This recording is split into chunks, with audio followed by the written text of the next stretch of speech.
कुछ दिन पहले की बात है कि मैं ऐसे ही रिकॉर्डिंग कर रहा था कि अचानक मेरा कैमरा हिलना शुरू हो गया।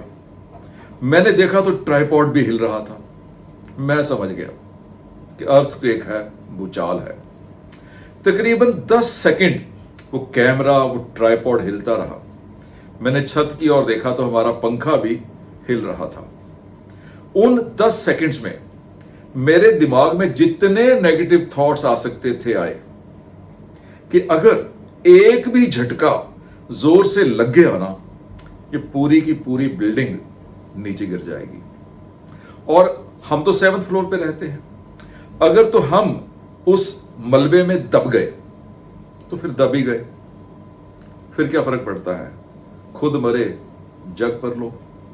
लेकिन अगर बिल्डिंग गिर गई, हमारा घर गिर गया, दब गया, टूट गया और हम बच गए, तो कहां जाएंगे। और 10 सेकंड के बाद अर्थक्वेक खत्म हो गया, लेकिन पूरा दिन मेरे दिल में, मेरे दिमाग में ये अर्थक्वेक चलता गया कि अगर ऐसा कहीं हो जाए, ये बिल्डिंग गिर जाए, घर गिर जाए और हम बच जाएं, तो हम कहां जाएंगे।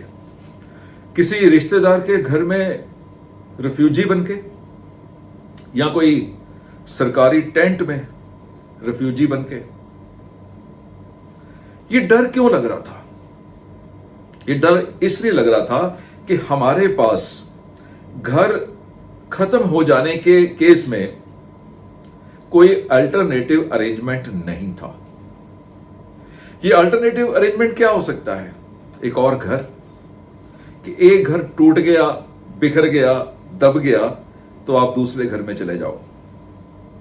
तो मान लो एक एवरेज आदमी के पास 50 लाख रुपए का घर है और उसके पास एक और 50 लाख का घर हो, ऐसी सिचुएशन के लिए, जो कि सिचुएशन पता नहीं आनी है कि नहीं आनी और लाइकली नहीं आनी, तो ये तो हो ही नहीं सकता। तो फिर ये डर खत्म कैसे हो सकता है? ये डर खत्म हो सकता है फिर उस घर की, उस प्रॉपर्टी की इंश्योरेंस करवा के, प्रॉपर्टी इंश्योरेंस, होम इंश्योरेंस करवा के। और वो तो हमने करवाई नहीं हुई थी। और मैं दावे से कह सकता हूं, my dear sons, my dear daughters, 99% of you home insurance नहीं होगी, और ना ही आपके पास 99% ऑफ आपके पास सेम इन्वेस्टमेंट का एक और स्पेयर घर होगा। अब हम या आप ये इंश्योरेंस क्यों नहीं करवाते हो? इसका रीजन ये नहीं है कि हम इंश्योरेंस अफोर्ड नहीं करते हैं, हम प्रीमियम अफोर्ड नहीं करते हैं। इसका रीजन है कि हमारे पास कोई इंश्योरेंस का सेल्समैन ऐसी पॉलिसी बेचने नहीं आया। कसूरवार हम नहीं हैं, कसूरवार सेल्समैन है। तो आज के एपिसोड में अगर तो आप इंश्योरेंस के सेल्समैन हो तो आपके काम तो आएगा ही आएगा, और अगर आप इंश्योरेंस के सेल्समैन नहीं हो, आपके बिजनेस, आपके प्रोफेशन में ये आइडिया फिट हो जाएगा। और अगर नहीं हो रहा तो एज ए प्रोस्पेक्ट देख लीजिए, लाइफ इजी हो जाएगी। तो मैं कह रहा था कि हम इंश्योरेंस इसलिए नहीं खरीदते हैं कि हमारे पास कोई इंश्योरेंस बेचने नहीं आया। मैंने तकरीबन 10 साल इंश्योरेंस इंडस्ट्री में लगाए हैं, और आज भी मैं दावे से कह सकता हूं कि बहुत बड़ी आबादी आज भी ऐसी होगी जहां पर कभी भी कोई बंदा इंश्योरेंस बेचने नहीं गया है।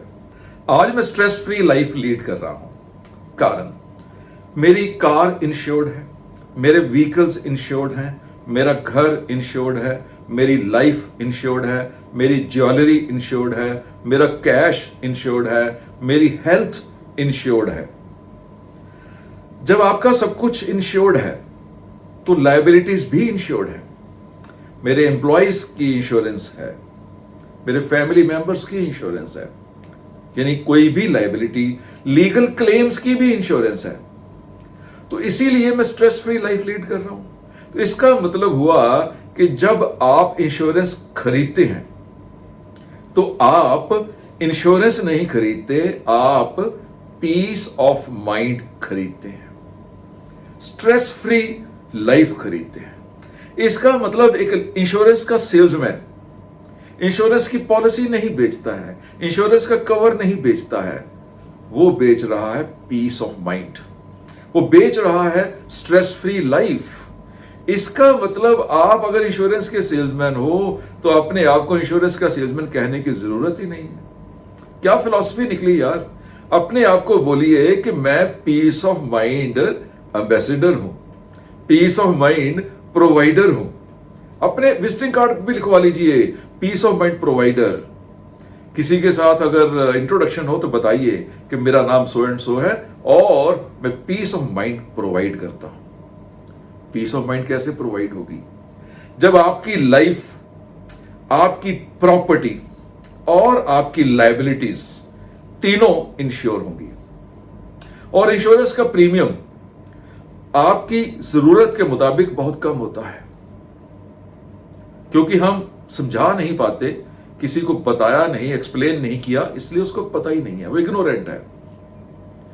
तो आपने as a piece of mind provider आपने लोगों की लाइफ को इंश्योर करना है, लोगों की प्रॉपर्टी को इंश्योर करना है एंड लोगों की लायबिलिटी को इंश्योर करना है। लाइफ को इंश्योर कि एक्सीडेंटल या नेचुरल अगर डेथ हो जाती है तो उसके नॉमिनी को सम अश्योर्ड मिले, ये आपने उसकी लाइफ को इंश्योर कर लिया। प्रॉपर्टी को इंश्योर करना, उसका व्हीकल्स, उसकी घर, उसकी जायदाद, उसका ऑफिस, उसकी फैक्ट्री, उसकी मशीनरी, उसकी ज्वेलरी, उसका कैश, ये सारे कुछ प्रॉपर्टी की इंश्योरेंस। लायबिलिटी की इंश्योरेंस, लायबिलिटी क्या क्या हो सकती है? परिवार के मेंबर्स बीमार हो सकते हैं ना, जो नॉन अर्निंग मेंबर्स हैं, वो लायबिलिटी तो आप ही की है ना। आपके एम्प्लॉयज बीमार हो सकते हैं ना, कोई लीगल क्लेम बन सकता है ना, तो वो सारी की सारी इंश्योरेंस, ये तीनों इंश्योरेंस आप प्रोवाइड करना शुरू कर दो लोगों को। अगर आप अकेले काम कर रहे हो तो आप धीरे धीरे धीरे धीरे सब लोगों को बताओ कि आपके पास तीनों तरह की इंश्योरेंस है, लाइफ, प्रॉपर्टी एंड लायबिलिटी। और जब आपका काम बड़ा हो जाए तो इस तरह से टीम बनाओ कि कोई बंदा लाइफ में एक्सपर्ट है, कोई बंदा प्रॉपर्टी में एक्सपर्ट है और कोई बंदा लायबिलिटी में एक्सपर्ट है। तो इस चीज का ध्यान रखिए, मैं आपको बार बार वार्निंग दे रहा हूं। अगर आपका कोई रिश्तेदार, अगर आपका कोई जान पहचान वाला, आपका कोई पड़ोसी, आपका कोई दोस्त, आपके साथ कोई डील करने वाला, आपका कोई वेंडर, कोई सब्जी वाला, कोई दूध वाला, कोई आपका दूर का भी जान पहचान वाला, अगर उसकी लाइफ का लॉस होता है या उसकी प्रॉपर्टी का लॉस होता है या उसको उसकी कोई लायबिलिटी उसके ऊपर आ जाती है और आपने उसे इंश्योरेंस प्रोवाइड नहीं की थी और उसके इस नुकसान की भरपाई नहीं होती है, तो इसका कसूर आपका ही होगा। आप ही रिस्पॉन्सिबल होंगे, आप ही दोषी होंगे। हाँ, अगर आपने समझा दिया, उसको बता दिया, उसको सुना दिया, उसको एक्सप्लेन कर दिया और उसने पीस ऑफ माइंड के लिए कुछ भी इन्वेस्ट नहीं किया, तो फिर कसूरवार वो है, फिर आप गिल्टी कॉन्शियस नहीं होइए। अदरवाइज आपको गिल्ट रहेगा सारी उम्र।